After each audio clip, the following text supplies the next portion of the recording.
ನಿಮ್ಗೆ ಏನಾದ್ರೂ ಅತಿಯಾಗಿ ಕೋಪ ಬರ್ತಾ ಇದೆ, ಕಂಟ್ರೋಲ್ ಮಾಡ್ಕೊಳಕ್ ಆಗಲ್ಲ ಅಂದ್ರೆ ನೀವು ಈ ಕಥೆ ಕೇಳಲೇಬೇಕು. ಒಂದೂರಲ್ಲಿ ಒಬ್ಳು ಮಹಿಳೆ ಇರ್ತಾಳೆ. ಅವಳಿಗೆ ಜಾಸ್ತಿ ಕೋಪ ಬರ್ತಾ ಇರುತ್ತೆ.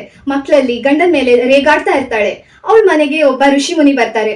ಅವ್ರು ಬಂದಾಗ್ಬೇಕಾದ್ರೆ ಇವಳು ಹೇಳ್ತಾಳೆ, ನೋಡಿ ಋಷಿಗಳೇ, ನನ್ಗೆ ತುಂಬಾ ಕೋಪ ಇದೆ, ಆದ್ರೆ ನಾನು ಬೈದಾದ್ಮೇಲೆ ನಾನು ಅದಕ್ಕೆ ಪಶ್ಚಾತ್ತಾಪ ಪಡ್ತೀನಿ, ನಂಗೆ ಏನಾದ್ರೂ ಔಷಧಿ ಪರಿಹಾರ ಹೇಳಿ ಅಂತ.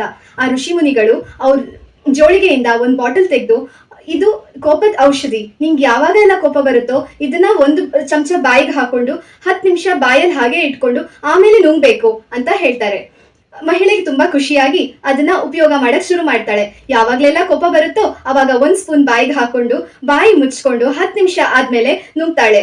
1 ತಿಂಗಳಾದ್ಮೇಲೆ ಅದೇ ಋಷಿಗಳು ಮತ್ತೆ ಆ ಮಹಿಳೆ ಮನೆಗೆ ಬರ್ತಾರೆ.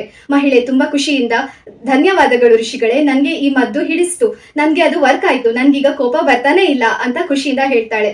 ಅವಾಗ ಋಷಿ ಏನ್ ಹೇಳ್ತಾರೆ ಅಂದ್ರೆ, ನೋಡಮ್ಮ, ನಿನ್ಗೆ ಈ ಮದ್ದಿಂದಾಗಿ ಕೋಪ ಕಡಿಮೆ ಆಗ್ಲಿಲ್ಲ, ನೀವು ಕೋಪ ಬರೋ ಟೈಮಲ್ಲಿ ಮೌನವಾಗಿದ್ರಿ, ಆ ಮೌನದಿಂದಾಗಿ ನಿಮ್ಮ ರಿಲೇಶನ್ಶಿಪ್, ನಿಮ್ಮ ಗಂಡ ಮಕ್ಕಳು ಖುಷಿಯಾಗಿದ್ದಾರೆ, ನಿಮ್ಗೆ ಕೋಪ ಬಂದಾಗ ಆದಷ್ಟು ಮೌನವಾಗಿರಿ ಅಂತ ಹೇಳಿ ಅಲ್ಲಿಂದ ಹೋಗ್ತಾರೆ.